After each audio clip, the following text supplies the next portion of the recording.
नमस्कार बच्चों, कैसे हैं आप लोग। स्टार्ट करते हैं टेम्परेचर का इफ़ेक्ट।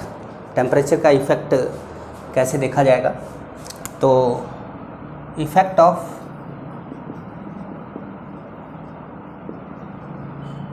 टेम्परेचर, हमने अभी तक बात करी थी नेचर ऑफ लिक्विड की, अब बात करेंगे इफ़ेक्ट ऑफ टेम्परेचर की।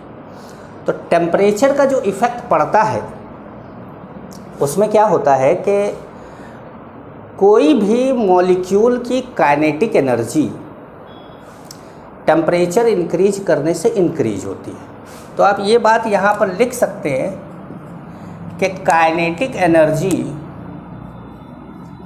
ऑफ मॉलिक्यूल,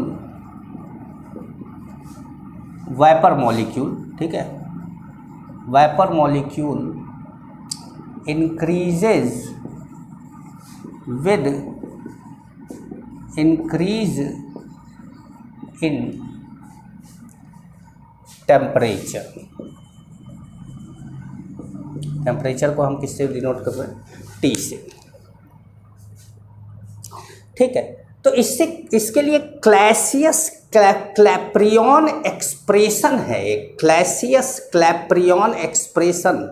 वो बोलते हैं ना कि लगान में एलिजाबेथ नाम रहता है तो आमिर खान कहता है कि ससुरा नाम ऐसा है कि जीभ टेढ़ी हो जाए, तो बोलने में तो वैसा ही है कि क्लैसियस क्लैप्रियन एक्सप्रेशन, मुझे खुद बोलने में मेरी जीभ टेढ़ी हो जा रही है। तो आइए ज़रा सा बताते हैं आपको क्लैसियस क्लैप्रियन एक्सप्रेशन क्या था।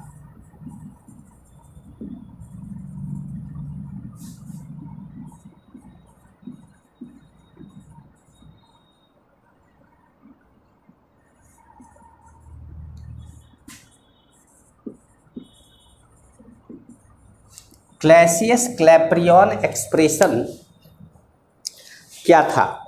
तो इसमें क्या करते हैं कि D L N V P upon D T, D L N V P upon D T is equal to लिख देते हैं delta H vaporisation upon R T square.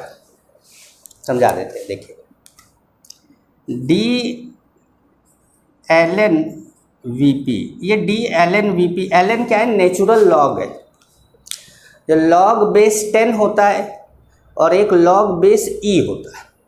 तो जो लॉग बेस ई होता है उसको नेचुरल लॉग बोला जाता है। लॉग बेस ई को लॉग बेस 10 में चेंज करना हो अगर आपको, कि भाई लॉग बेस ई एक्स है और इसको आप लॉग बेस 10 एक्स में चेंज करना चाहते हैं, तो 2.303 से आप मल्टीप्लाई करते हैं, है ना। तो कभी भी मान लीजिए कि आपको बेस ई, क्योंकि जो लॉग टेबल होता है उसमें बेस ई की वैल्यू नहीं दी रहती, उसमें बेस 10 की वैल्यू दी रहती है। तो ये अपॉन डी टी, टी का मतलब ये वाला T is equal to delta H V A P, V A P का मतलब वेपराइजेशन आर टी स्क्वायर। ये क्लैसियस क्लैप्रियन क्या था? एक्सप्रेशन था। अब ये एक्सप्रेशन को अगर हम आगे सॉल्व करें और थोड़ा हमको डिफरेंशिएशन इंटीग्रेशन के बारे में थोड़ा बहुत पता हो, क्योंकि देखिए जो मैथ्स का बच्चा होता है उसको आता है ये कुछ, तो मैं उम्मीद करूंगा कि आप लोगों को आ रहा है। जो बायो का बच्चा होता है उसको ये सारी चीज़ें घबराहट सी महसूस होती है, जैसा कि भाई बीपी में होता है, तो उसको लगता है कि ये क्या आ गया, तो वो थोड़ा बहुत आपको ऐसा लग सकता है, लेकिन ज़्यादा चिंता की बात नहीं है। अब क्या करना है? D L N V P, V P क्या है? वेपर प्रेशर है, is equal to delta H vaporisation upon R T square D T. ये हमने क्या करा? डी टी को हम इस तरफ ले गए और इस तरफ ले जाके हमने इंटीग्रेट इसको कर दिया। जब हमने इंटीग्रेट कर दिया तो ये क्या हो गया, अब जैसे ये P फाइनल P2 P1 मतलब वेपर प्रेशर एक फाइनल P2 है, इनिशियल P1 है। यहाँ पर टेम्परेचर फाइनल T2 है, इनिशियल क्या है T1 है। ऐसे कर दिया, ठीक है। तो अब हम जैसे 1/x² को जब इंटीग्रेट करते हैं तो इंटीग्रेशन का रूल क्या है, माइनस, मतलब यहाँ पर क्या करते हैं n+1/n+1, यही ना करते हैं भाई, n+1/n+1 यही करते हैं, -n+1/n+1। तो यहाँ पर जो हमारा इंटीग्रेशन के बाद आता है, जैसे हमने x, ये पावर क्या है, x पावर -2 है, तो ये क्या हो जाएगा -2 + 1/-2 + 1, ठीक है। कहने का मतलब है कि x पावर क्या हो जाएगा -1/-1, ये वैल्यू आ जाएगी। अब -1/-1 मीनिंग क्या है इसका, मीनिंग समझाते हैं आपको। मीनिंग क्या है, मीनिंग को आपको समझाते हैं। तो मीनिंग बच्चों ये है कि अगर आप इसको इंटीग्रेट करते हैं तो इंटीग्रेशन के बाद ये तो क्या बन गया, ये बन गया ln P2 - ln P1, ठीक है। अच्छा, ये क्या बन गया, ΔH Vp और R आपने कॉमन ले लिया, ΔH Vap upon R common ले लिया, ठीक है। अब आपका बचा क्या था, x पावर -1 मतलब 1/x हो गया, मतलब 1/t हो गया। x पावर -1/-1, तो वो क्या करेगा, इसको माइनस में चेंज कर देगा, तो ये ऐसे हो गया, ठीक है। लेकिन आपने क्या करा, इंटीग्रेट किया है इसको, तो ये क्या हो जाएगा T2 minus ΔH vaporisation upon R T1 भाई, T1 दो लिया था ना आपने। तो अब हमारा ये हम लिख सकते हैं ln log x minus log y को हम क्या लिख सकते हैं, log x/y लिख सकते हैं। तो हम इसको लिखेंगे P2/P1, ठीक है।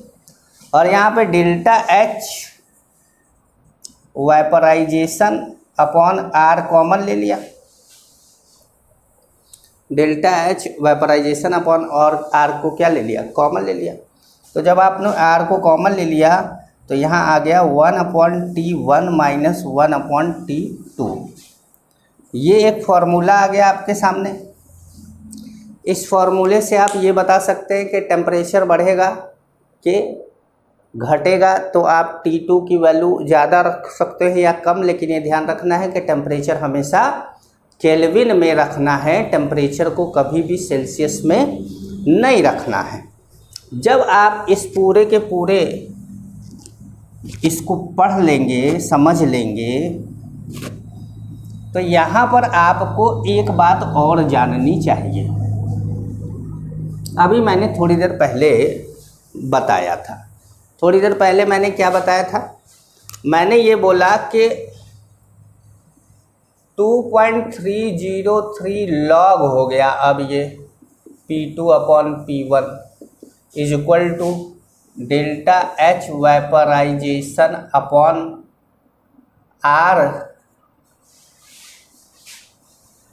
1/T1 - 1/T2, ऐसे हो गया 1/T1 - 1/T2। अब ये 2.303 को इधर लेते जाओ तो बनेगा log P2/P1 is equal to ΔH vaporisation upon 2.303 R 1/T1 - 1/T2। ये आपका मेन एक्सप्रेशन है जिससे आप क्वेश्चन को सॉल्व करेंगे। तो आपको वैसे तो आपको पूरा लिखना है, लेकिन आपने मेन एक्सप्रेशन नहीं लिखा, तो अभी आप मेन एक्सप्रेशन लिख लेंगे, ठीक है। तो अब मेन एक्सप्रेशन आप लिख लेंगे।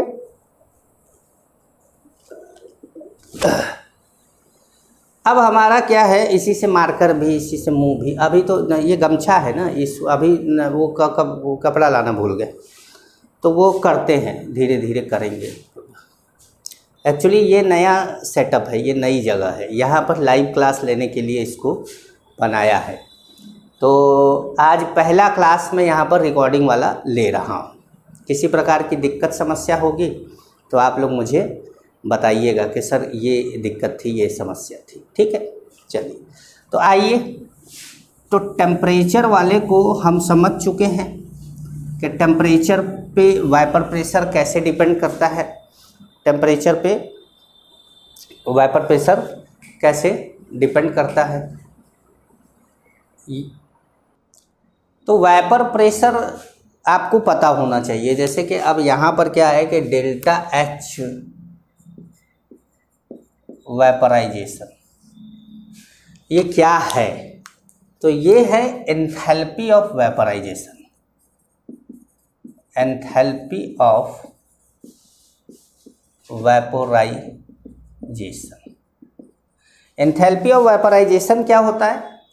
It is the amount of energy required to convert 1 mole liquid completely into vapour.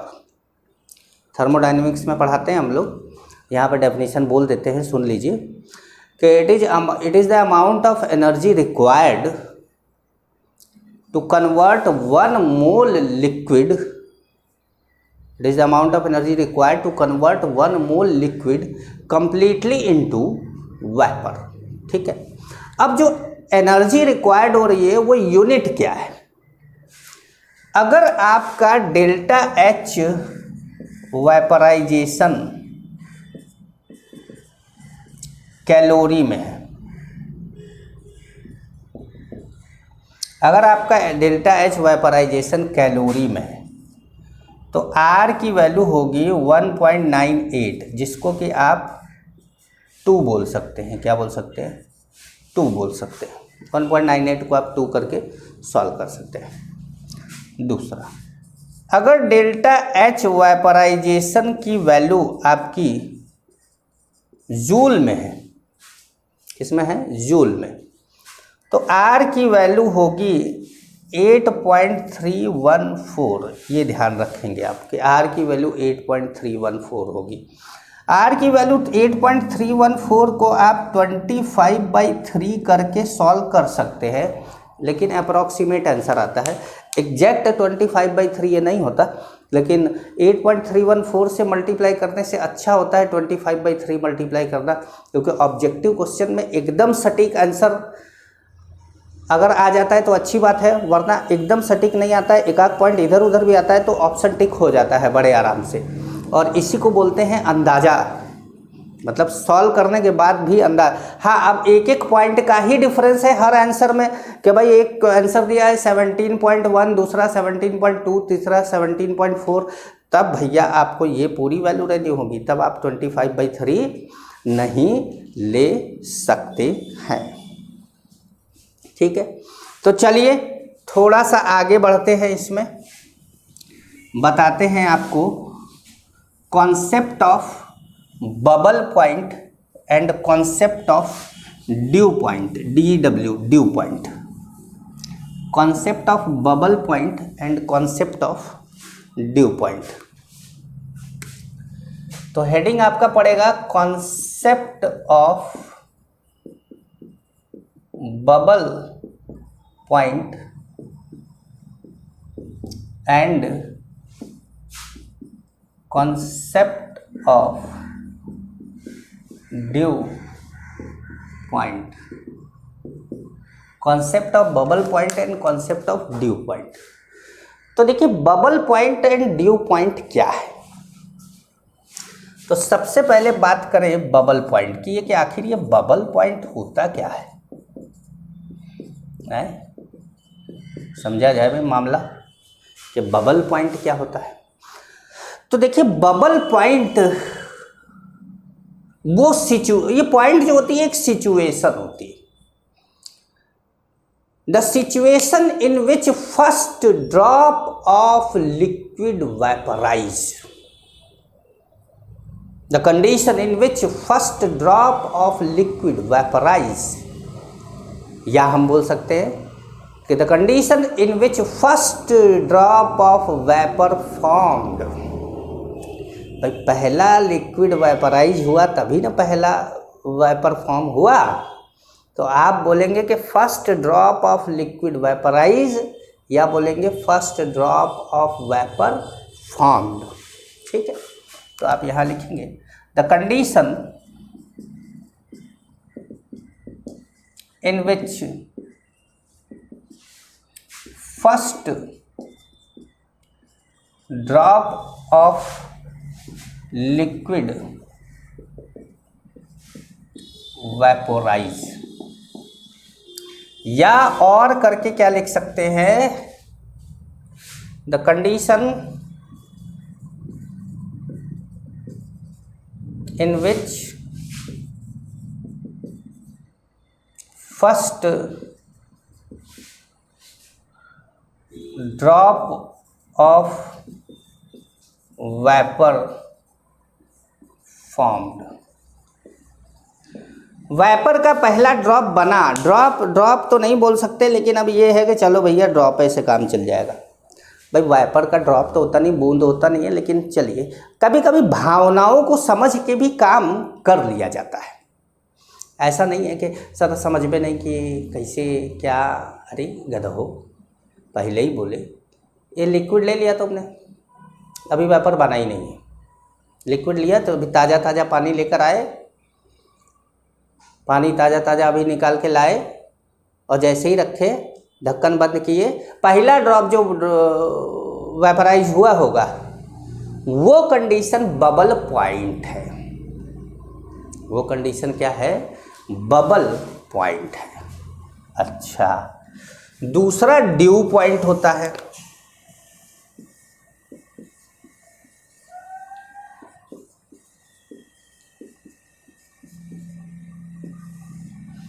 दूसरा क्या है, ड्यू पॉइंट होता है। ड्यू पॉइंट क्या होता है, जब लिक्विड की आखिरी ड्रॉप लास्ट बूंद वेपराइज होती है, लिक्विड की लास्ट बूंद वेपराइज होती है। लास्ट बूंद वेपराइज होती है का मीनिंग समझते हैं। अब आपके दिमाग में होगा कि लिक्विड की लास्ट बूंद वेपराइज होती है, इसका मतलब लिक्विड क्या सर खत्म हो गया? हो भी सकता है, नहीं भी हो सकता। क्या सर ये कैसे, समझाइए जरा इसको। तो लास्ट बूंद वेपराइज होने के बाद लिक्विड खत्म हो गया, तो इसका मतलब है कि पार्शियल प्रेशर अभी वेपर प्रेशर के इक्वल हुआ ही नहीं था, इसीलिए लिक्विड सारा गायब हो गया। दूसरी कंडीशन क्या है कि लास्ट ड्रॉप लिक्विड वेपराइज हुआ, तो इसका मतलब क्या है कि जो है लिक्विड बचा हुआ है, तो क्या हाँ लिक्विड बचा हुआ है। लास्ट ड्रॉप लिक्विड वेपराइज होते ही इक्विलिब्रियम स्टेबलाइज हो गया कि अब जितना लिक्विड है उतना ही लिक्विड अब रहेगा। अब जितना लिक्विड वेपराइज हो, हाँ क्या अब लिक्विड वेपराइज नहीं होगा? होगा, लेकिन अब जितना लिक्विड वेपराइज होगा उतना ही वेपर कंडेंस होगा। तो हम ये बोल सकते हैं कि ड्यू पॉइंट क्या है। तो dew point, the condition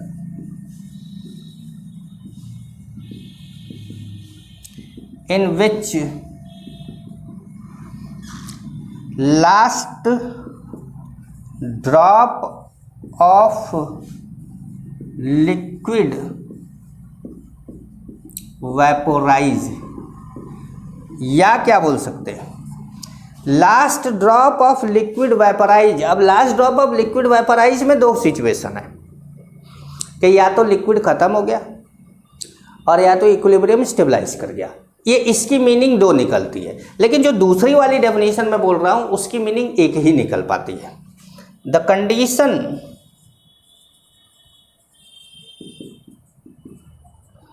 in which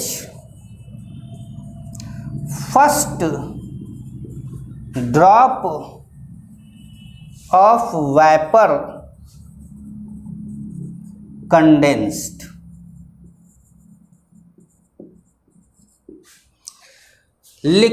wiper का पहला ड्रॉप कंडेंस हुआ, इसका मतलब इक्विलिब्रियम स्टेबलाइज हो गया। इसका मतलब क्या हुआ? इक्विलिब्रियम स्टेबलाइज हो गया। अगर इक्विलिब्रियम स्टेबलाइज हो गया तो अब बबल पॉइंट और ड्यू पॉइंट में थोड़ा सा और मामले को समझते हैं। भाई इतना तो क्लियर हो गया आपको। बबल पॉइंट का मतलब सब लिक्विड लिक्विड था, पहला बूंद वेपराइज हुआ। ड्यू पॉइंट का मतलब सब वेपर वेपर था, लास्ट बूंद वेपर का वेपराइज हुआ, मतलब लिक्विड का वेपराइज हुआ। ठीक है, तो अब अगर हम इस पे आते हैं, इस पे थोड़ा सा ये लिख लिया होगा आप लोगों ने, तो अगर हम अब इस पे आते हैं कि सर इसको थोड़ा सा और एक्सप्लेन करेंगे, तो बेटा एक्सप्लेन करने का तो तुमसे फीस ले रहे हैं, एक्सप्लेन ही नहीं करेंगे तो छोड़ के भाग जाओगे, कहोगे कि अरे सर मज़ा नहीं आ रहा है। मज़ा तो आना चाहिए, और मज़े के लिए ही तो दरअसल क्या है कि हंसी मजाक में अगर आप पढ़ाई हो जाए ना आपकी, तो उससे बेहतर कुछ नहीं है। तो आइए लेते हैं। हाँ, जैसे ड्यू पॉइंट, बबल पॉइंट, पहले बबल पॉइंट, बबल पॉइंट,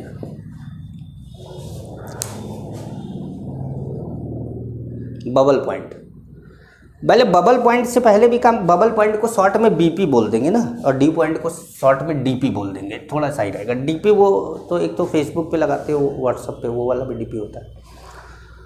तो बीपी तुम लोग बॉइलिंग पॉइंट भी बोल देते, तो बीपी यहाँ पे ध्यान रखिएगा कि ये बबल पॉइंट है। तो सबसे पहले बात करते हैं बिफोर बबल पॉइंट की।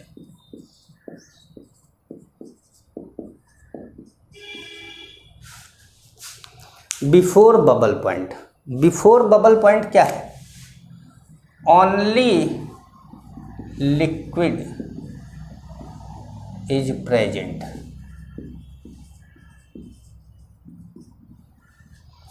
Only liquid is present. अगर बिफोर बबल पॉइंट है तो ओनली लिक्विड इन सिस्टम, ठीक है, बिफोर बबल पॉइंट। अच्छा, आफ्टर डीपी, अगर हम इस कंडीशन को माने कि सारा लिक्विड वेपराइज हो गया है, तो हम बोलेंगे कि ओनली वेपर इज प्रेजेंट, केवल वाइपर क्या है? प्रेजेंट है।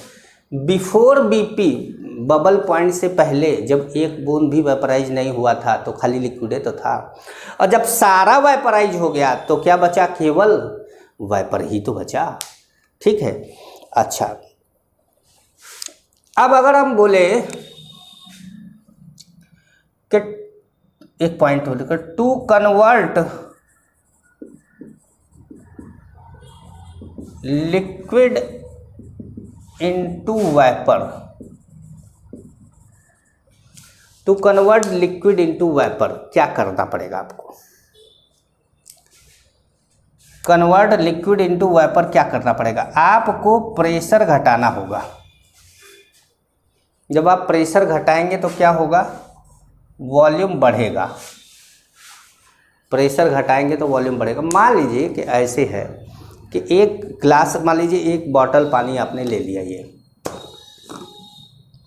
ये एक बॉटल पानी ले लिया आपने, अभी आधा भरा है, पी भी लेते हैं। एक बोतल पानी आपने ले लिया। अब इस एक बोतल पानी में ये एकदम यहाँ तक पानी है और इस पे मैंने कुछ ढक दिया, तो जो ढक्कन है वो पानी को टच कर रहा है पूरा। तो इसकी मीनिंग ये हुई कि वाइपर उड़ के जाएगा कहाँ? भाई वाइपर उड़ के जाएगा, वाइपर बनने के लिए जगह ही कहाँ है? अब आपने क्या करा, इस डब्बे को थोड़ा सा बड़ा कर दिया तो इतना जगह बच गया, खाली है। अब इतने जगह पे वाइपर वाइपराइज होगा, वाइपर के लिए जगह मिल गया। तो अब यहाँ से बबल पॉइंट स्टार्ट होगा, स्टार्ट हुआ। तो जब आपने वॉल्यूम बढ़ा दिया तो प्रेशर क्या हो गया, कम हो गया। किसका, जो है वॉल्यूम बढ़ाया तो प्रेशर क्या हो गया, कम हो गया, जिससे वो ढक्कन का। वाइपर प्रेशर नहीं, वाइपर प्रेशर मटेरियल के साइज वाइज पे डिपेंड नहीं करता। वाइपर प्रेशर तो कांस्टेंट है, always constant at constant temperature, उससे नहीं मतलब है। वाइपर प्रेशर फिक्स है। आपने वॉल्यूम और बढ़ाया, वाइपर और भरने लगा इसमें, वॉल्यूम और बढ़ाया, वाइपर और ज़्यादा भरने लगा इसमें, वॉल्यूम और बढ़ाया, वाइपर और ज़्यादा भरने लगा इसमें, और लिक्विड कम होने लगा। ठीक है, वॉल्यूम बढ़ाते गए, लिक्विड कम होता गया, वॉल्यूम और बढ़ाए, लिक्विड और कम हुआ, वॉल्यूम और बढ़ाए। जब इतना बढ़ा दिए वॉल्यूम कि सब लिक्विड वाइपर में चेंज हो गया, तो जिस समय सब लिक्विड वाइपर में चेंज हो गया होगा उससे जस्ट पहले अंतिम बूंद भाग रही होगी ऊपर की तरफ, वो क्या है, ड्यू पॉइंट। समझ गए, वो क्या है, ड्यू पॉइंट है। और जब आपने एकदम चिपका कर लिक्विड पर ढक्कन रखा था तो वो क्या था, बिफोर बबल पॉइंट था, अभी वाइपर नहीं बना था। थोड़ा सा उठाया तो पहला वाइपर बन गया, वो क्या था, बबल पॉइंट। समझ में आया? तो जब आप ये समझ में आ रहा है आपको, मिटाने वाला ये रहा, पानी को रख दिया जाए यहाँ पे। आइए थोड़ा सा आपको और समझाते हैं। ठीक है, थोड़ा सा आपको और समझाते हैं। समझाने के लिए आपको क्लेवर एक बात माननी पड़ेगी कि suppose vapour pressure of given liquid is equal to क्या है, पी है। मान लिया कि वाइपर प्रेशर, जो लिक्विड का वाइपर प्रेशर है वो क्या है, पी है, एट कांस्टेंट टेम्परेचर। टेम्परेचर को कांस्टेंट कर दिया, हम खौलाएंगे वलाएंगे नहीं उसको, नहीं, जब बॉयल कर देंगे कुछ नहीं करेंगे, टेम्परेचर कांस्टेंट कर दिया। टेम्परेचर कांस्टेंट कर दिया तो हमने सपोज कर लिया कि इसका जो वाइपर प्रेशर है लिक्विड का वो क्या है, पी है। अब मैं आपको कुछ बर्तन बना के दिखाता हूँ।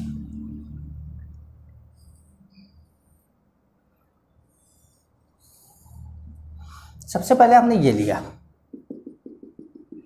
लिक्विड यहाँ तक भरा हुआ है,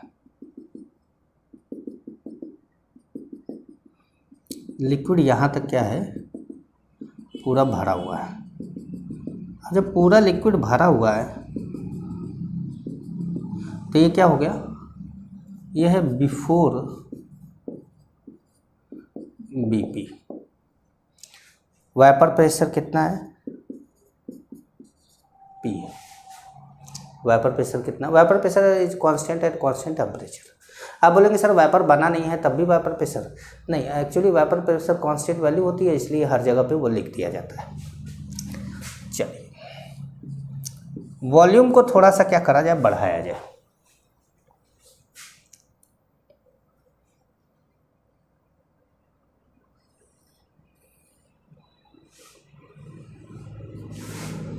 थोड़ा वॉल्यूम बढ़ा दिया, लिक्विड यहाँ तक था, फर्स्ट ड्रॉप वाइपर का बन गया। इसको जल्दी जल्दी लिक्विड बनाते थे, इतना भरना बड़ा मुश्किल काम है। अब आप ये मत समझिएगा कि ये नदी का पानी है, ये समुंदर का है, अरे दोनों एक है, थोड़ा जल्दी बना दिया है ना। ये है एट बीपी, बबल पॉइंट।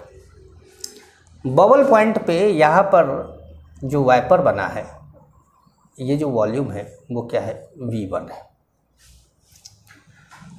ठीक है। और number of moles of vapour क्या है, N1 है। तो यहाँ पे लिखेंगे P V1 is equal to N1 RT, ठीक है। P V1 is equal to N1 RT, मतलब प्रेशर हमारा फिक्स है, वेपर प्रेशर P हम वही रखेंगे, बस वॉल्यूम हमारा हमने चेंज किया। वेपर के भाई P V is equal to NRT तो वेपर के लिए ही लगता है, गैस के लिए लगता है, तो ये V1 आया भाई, पहला गैस बना तो N1 मोल बना होगा, ठीक है। आगे बढ़े भाई, V को क्या करें और बढ़ाएं,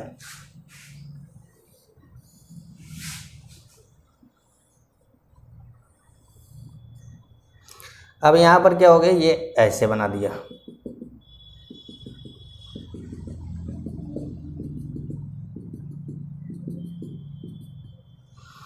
और थोड़ा वाइपर वाइपर बन गया भाई,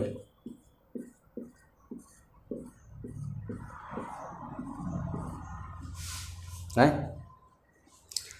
तो ये क्या है, ये बिटवीन क्या है, डीपी एंड ड्यू पॉइंट, मतलब बीपी एंड डीपी है, ये बिटवीन बीपी एंड डीपी है।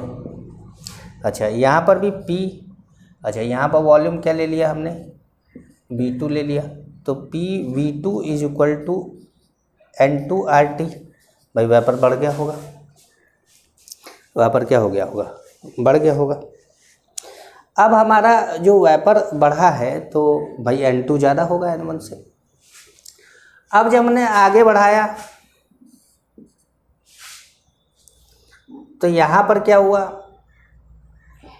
थोड़ा और आगे बढ़ा दिया,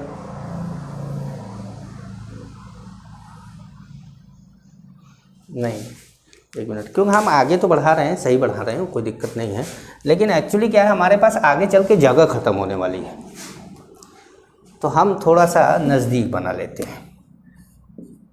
V को और बढ़ाया,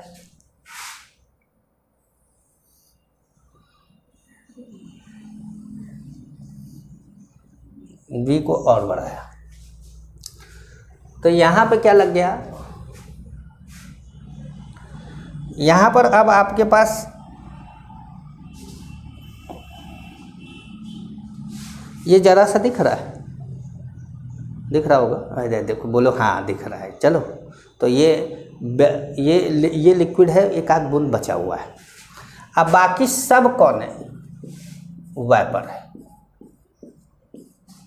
बाकी सब कौन है, वेपर है,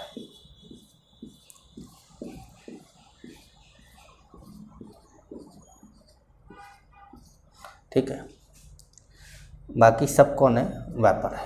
अब ये क्या हुआ, एट डीपी हो गया, ड्यू पॉइंट। अब इस जगह पर अगर आप देखें तो ये वॉल्यूम कितना हो गया, तो हम ये वॉल्यूम मान लेते हैं कि V2 हो गया था, V3 हो गया, तो ये हमारा P V3 is equal to N3RT।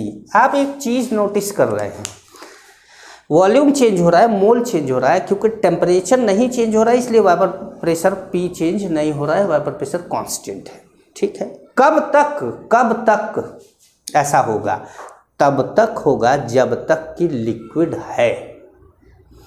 जैसे ही सिस्टम में सारा लिक्विड समाप्त हुआ, अब सॉल्यूशन चैप्टर गायब हो गया, फिर तब आ गए आप गैसियस स्टेट चैप्टर में, और क्या लग जाएगा, बॉयल्स लॉ, प्रेशर बढ़ेगा, वॉल्यूम चेंज होगा, तब बॉयल्स लॉ लगने लगेगा। तो अब अगर आपने वॉल्यूम बढ़ाया तो यहाँ पे लग गया, क्या यहाँ तक हम लोगों का वीडियो दिख रहा है, क्यों भैया, है कोई दिक्कत नहीं है बच्चों को, ठीक है। तो अब क्या हुआ, ये सब वेपर हो गया, ये सब वेपर हो गया, तो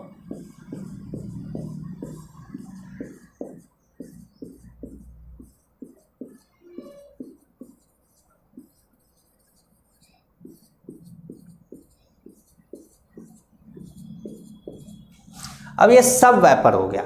यहाँ पे अब सॉल्यूशन चैप्टर ख़त्म, यहीं पे सॉल्यूशन चैप्टर हो गया ख़त्म।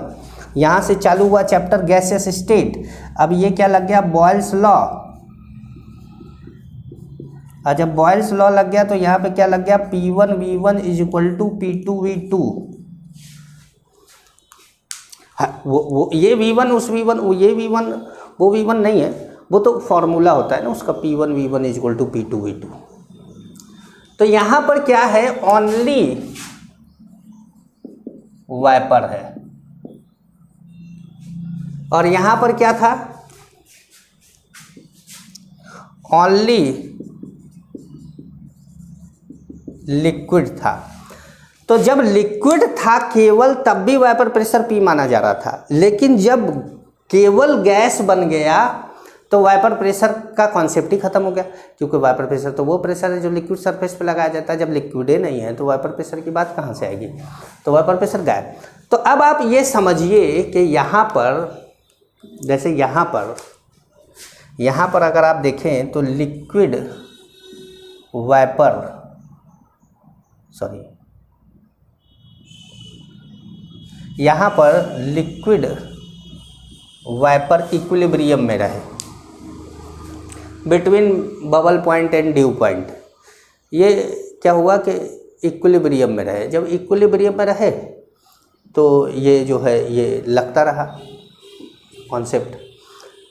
जैसे ही भाई देखिए, यहाँ जब पहुँचे एक बूंद पानी का बचा है, तो जब एक बूंद पानी का बचा है तो हमने बोल दिया DP। पानी गायब हो गया तो क्या बोल दिया, बॉयल्स लॉ लग गया, कहे सॉल्यूशन चैप्टर ही ख़त्म हो गया।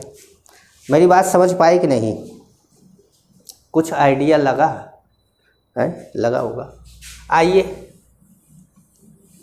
थोड़ा और समझाएं। भाई देखिए, जितना आता है ना उतना सब बता देंगे आपको। टीचर एक ऐसा व्यक्ति होता है जो हो सकता है धूर्त हो सकता है बाहर वो बहुत तरह की बेईमानी करता हो, लेकिन जब वो अपने स्टेज पे खड़ा होता है तो टीचर धर्म ये कहता है कि भैया जो जानते हो सब पढ़ा दो, छुपाओ मत कुछ भी। ये एक टीचर का धर्म होता है। और अगर ये काम कोई भी टीचर करता है तो उस व्यक्ति को कभी भी किसी प्रकार की तकलीफ़ नहीं होती। वरना करने को लोग बिजनेस बना दिए हैं। बिजनेस, अब पैसा तो मैं भी ले रहा हूँ, लेकिन मैं पैसा ले रहा हूँ तो उसका कारण है कि भाई अपने घर का खर्चा कैसे चलाऊँगा अगर पैसे नहीं लूँगा तो आइए आपको बताएं। ठीक है, अब मान लीजिए कि यहाँ हमने प्रेशर ले लिया और यहाँ क्या कर दिया, वॉल्यूम कर दिया। तो आपने ये ग्राफ ऐसे बनाया, ये ग्राफ क्या करा, ऐसे बनाया। ये क्या है, ये है वाइपर प्रेशर। यहाँ पर क्या है, वाइपर प्रेशर। अच्छा, ये क्या है, ये है DP और ये है BP। मतलब स्टार्ट हुआ BP से और ख़त्म हुआ DP पे। उसके बाद जैसे ही आप आगे बढ़े ग्राफ ऐसे चला गया। ये ग्राफ कब बनता है, ये ग्राफ बनता है जब बॉयल्स लॉ अप्लाई होता है।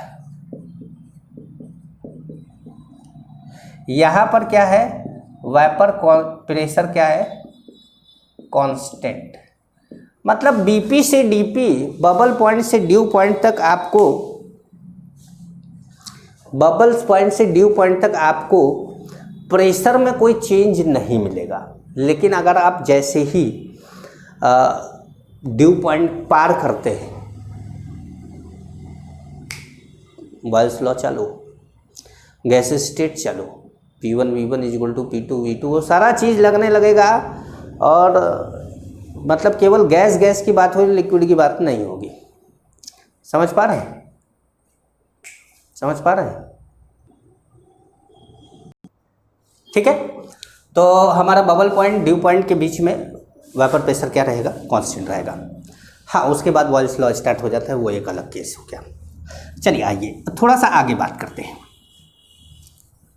अब बात करते हैं वाइपर प्रेशर ऑफ सॉल्यूशन की, किसकी, vapour pressure of solution, solution के वाइपर प्रेशर की हम बात करेंगे। तो सॉल्यूशन का वाइपर प्रेशर कैसे निकाला जाए, सॉल्यूशन का वाइपर प्रेशर कैसे निकाला जाए। तो सॉल्यूशन का वाइपर प्रेशर कैसे निकाला जाए में दो केस है। केस 1 ले ले पहले,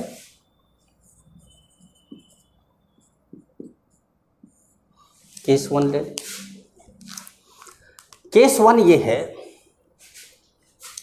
कि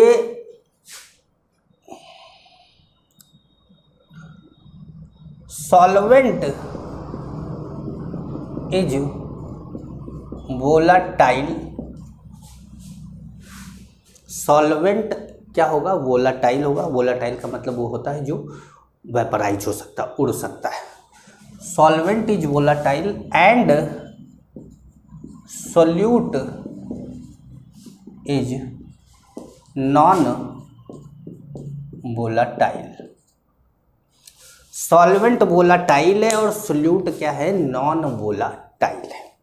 तो जब सॉल्वेंट वोलाटाइल है, सोल्यूट नॉन वोलाटाइल है, तो पहले तो क्लियर कर दिया जाए कि मान लेते हैं कि ये सोल्यूट है और ये कौन है, सॉल्वेंट है। जो सोल्यूट है हमने उसको बी मान लिया है, जो सॉल्वेंट है उसको हमने ए मान लिया है। ठीक है, कोई दिक्कत कोई परेशानी, आप कुछ भी मान सकते हैं। किताबों में 99% बुक में सोल्यूट को बी और सॉल्वेंट को ए माना गया है। तो आप कोई बुक सॉल्व कर रहे हो तो फिर सिंबल में कन्फ्यूजन ना हो, इसलिए मैंने इसको बी इसको ए ले लिया है।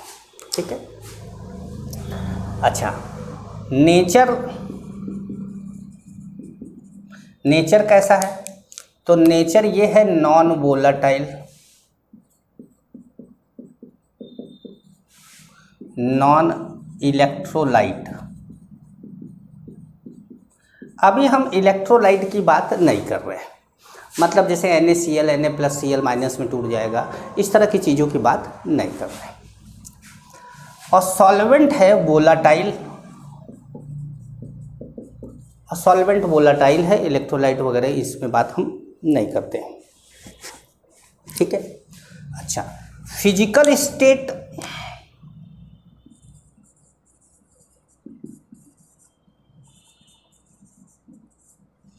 फिजिकल स्टेट सोल्यूट का हमने ले लिया क्या, सॉलिड, नॉन वोलाटाइल या सॉलिड यहाँ पे लिख भी दिया जाए, क्यों भाई, सॉलिड। और यहाँ पर लिख देते हैं क्या है फिजिकल स्टेट, लिक्विड। ठीक है, नंबर ऑफ मोल्स,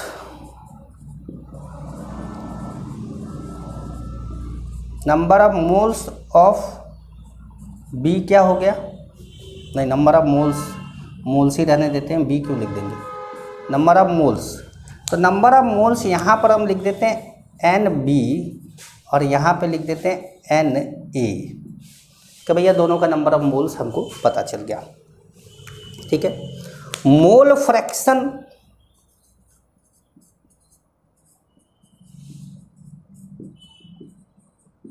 ये हम सब सिंबल मानते जा रहे हैं। ठीक है, मोल फ्रैक्शन क्या होगा, मोल फ्रैक्शन ऑफ बी ऐसे लिख दिया जाएगा, वो क्या होगा NB/Na+NB। और यहाँ पे मोल फ्रैक्शन होगा XA =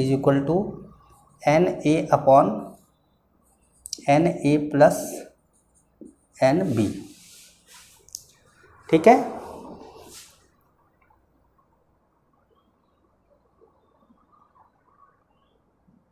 ठीक है भाई। चल एक और चीज मान लिया जाए, वाइपर प्रेशर,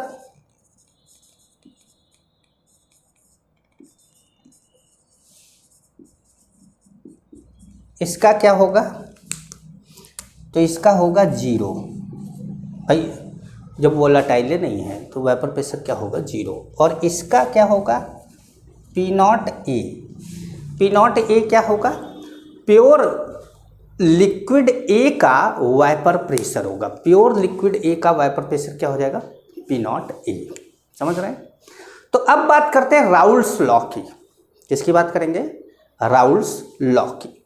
तो राउल्स लॉ की बात करते हैं। नया गमछा ही खराब हो गया हमारा। तो अब बात करते हैं राउल्स लॉ की।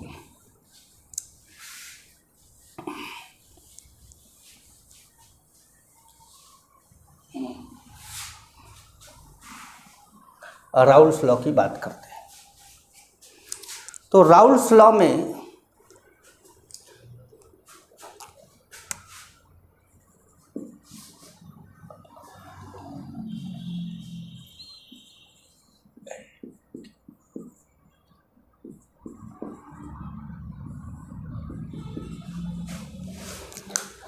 राउल्स लॉ क्या कहता है, राउल्स लॉ कहता है कि partial vapour pressure of a component in a solution, partial vapour pressure of a component in a solution. अब कंपोनेंट जैसे मान लीजिए ए और बी को मिला के बना है, तो ए का पार्शियल प्रेशर पी ए और प्योर पी नॉट ए।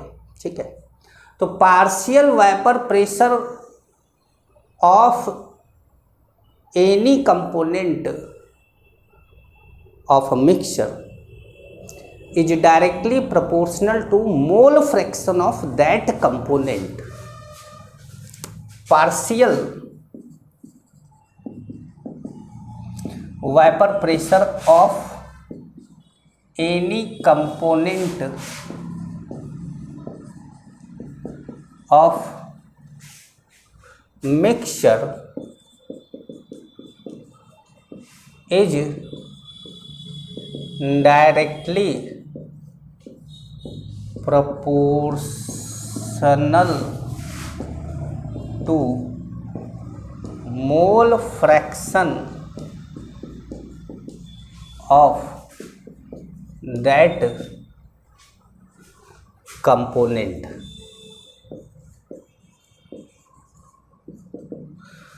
मतलब पार्शियल वेपर प्रेशर किसी भी कंपोनेंट का आपको निकालना है तो वो उसके मोल फ्रैक्शन के क्या होगा, डायरेक्टली प्रोपोर्शनल होगा। मतलब P A directly proportional to होगा किसके, मोल फ्रैक्शन ऑफ ए के।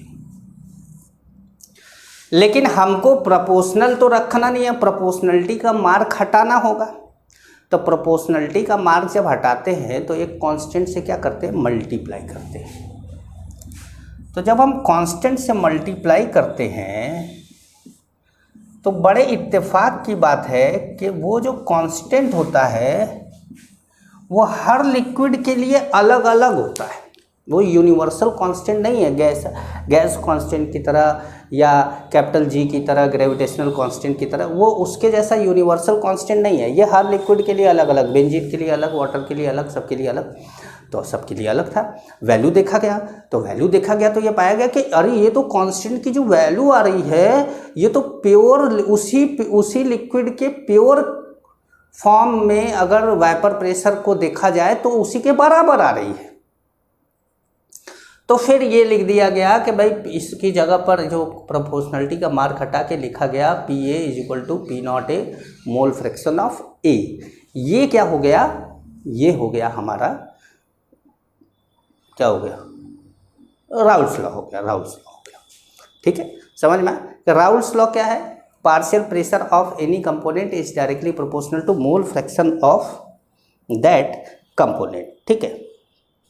अब क्या है, अब जैसे ऐसा क्यों हुआ, ऐसा क्यों हुआ, पार्शियल प्रेशर क्या है, पार्शियल प्रेशर क्या है, टोटल। अब चलिए आइए दिखाते हैं आपको। जैसे मान लीजिए कि आपके पास है यहाँ पर लिक्विड है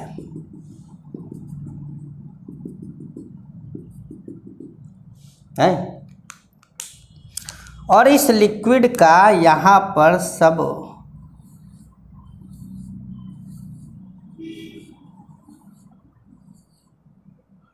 इस लिक्विड का सब वेपर का मॉलिक्यूल है, यही सरफेस पे पड़ा हुआ है। लिक्विड का वेपर मॉलिक्यूल क्या है, सरफेस पे पड़ा हुआ है और ऊपर भी है। बंद कर देते हैं इसको,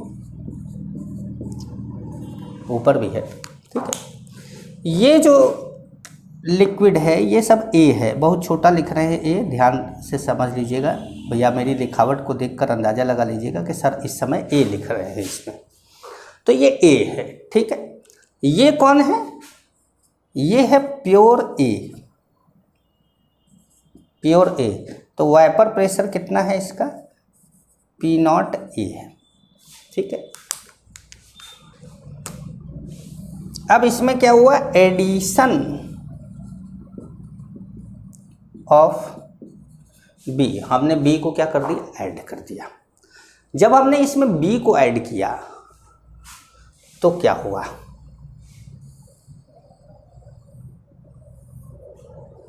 बर्तन उतना ही बड़ा ले लेते हैं क्योंकि बर्तन बदल जाएगा तो गड़बड़ हो जाएगा।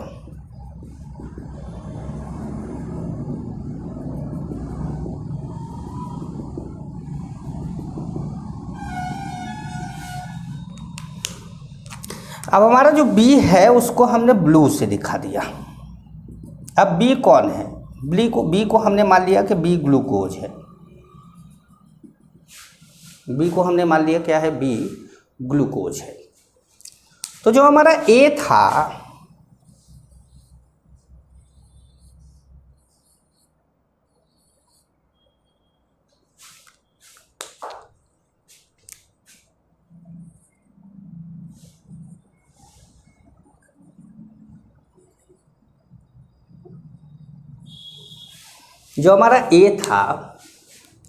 पहले क्या था कि लिक्विड सरफेस पे प्रेशर लगा रहा था ए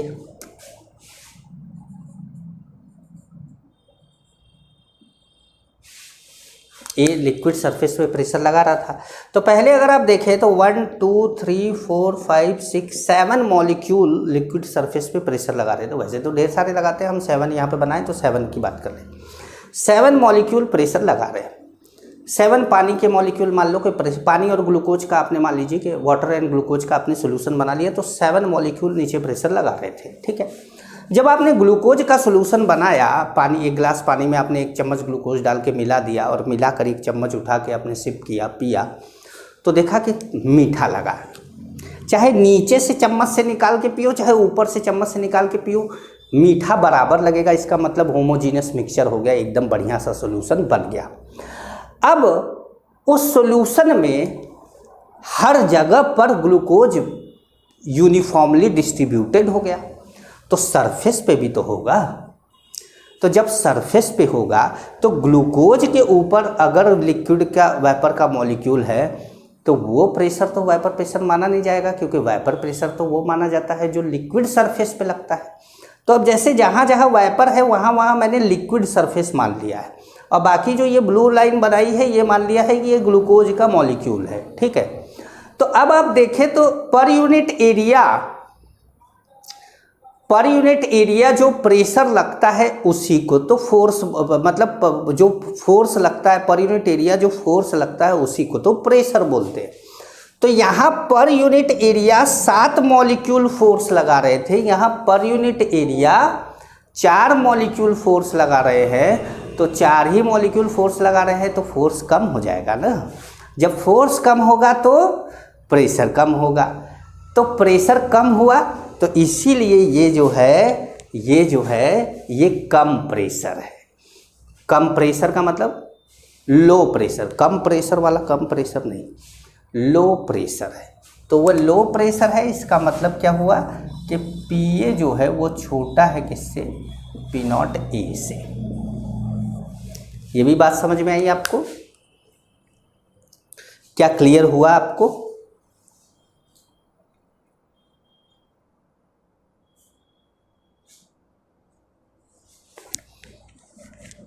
ठीक है, आइए थोड़ा सा आगे बढ़ा जाए। ये समझ में आ गया आप लोगों को? कंपोनेंट कम प्रेशर ज़्यादा प्रेशर। चलिए तो अब आपको थोड़ा और समझाते हैं। इसको भिगा के कपड़ा मिटाना पड़ेगा, क्योंकि बारिश की वजह से ह्यूमिडिटी है और ह्यूमिडिटी के कारण यहाँ पे ब्लैक स्पॉट पड़ जा रहे हैं। तो ये एक बार भिगा के कपड़ा मिटाना पड़ेगा, तब जाकर सही होगा, क्योंकि जब से हमने इसको बनाया है तब से हम लोगों ने मिटाया नहीं है इसको। चलिए, तो हम बात कर रहे थे किसकी, राउल्स लॉ की। तो हमारे पास है P A is equal to P naught A mole fraction of A, ठीक है। अच्छा, वी नो दैट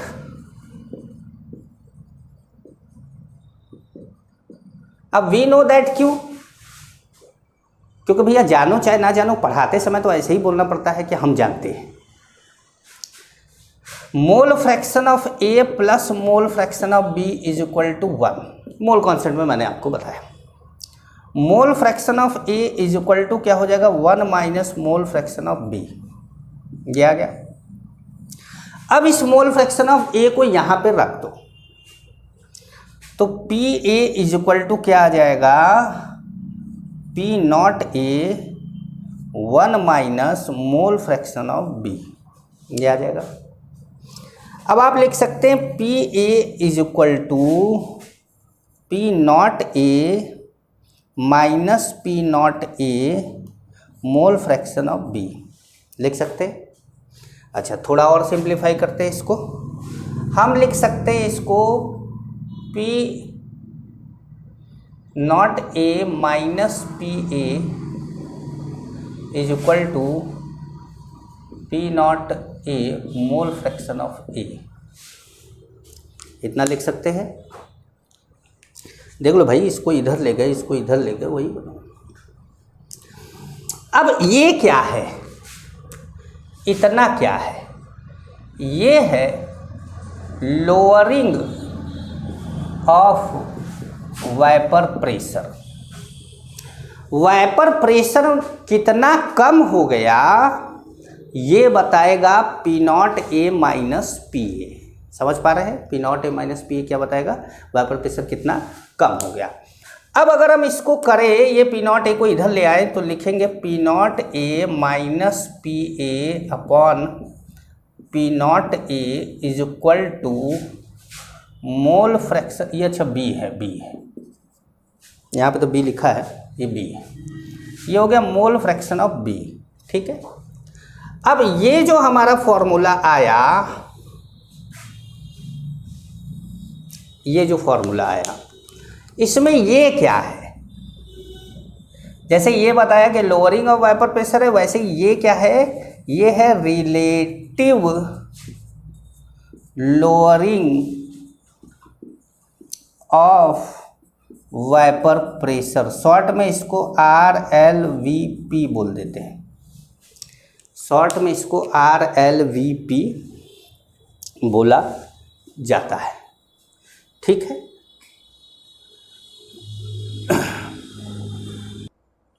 तो ठीक है बच्चों, तो हम इस वीडियो को यहीं कंप्लीट करते हैं, और अब अगली क्लास में जब मिलेंगे तो इस पर आपको क्वेश्चंस कराएंगे कि कैसे क्वेश्चन हम करेंगे इस पर, ठीक है। चलिए, नमस्कार बच्चों।